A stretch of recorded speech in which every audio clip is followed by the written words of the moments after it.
I got a late ARC approval for The Irresistible Urge to Fall for Your Enemy, and I have read it, and I am rating it a 4.25 out of 5 stars. And this book does not have spice. However, this is not a YA read.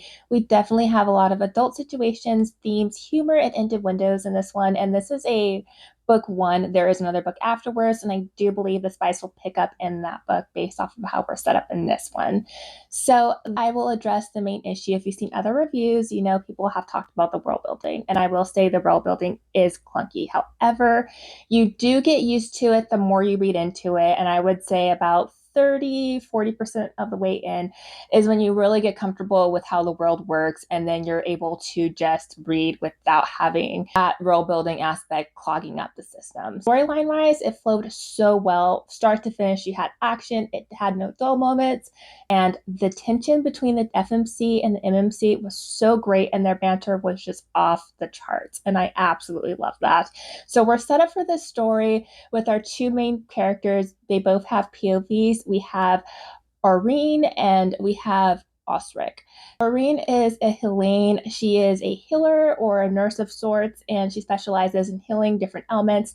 There's currently a pox that's affecting a lot of the children, the poor children at that, going on, and she is stretched thin at her job.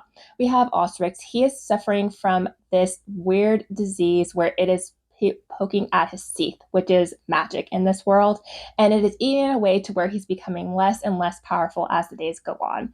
Now, there's no cure for the disease that Osric has, and he is trying to find one when he is led to Aurene. She is his last best hope to find a cure, so he inquires her services.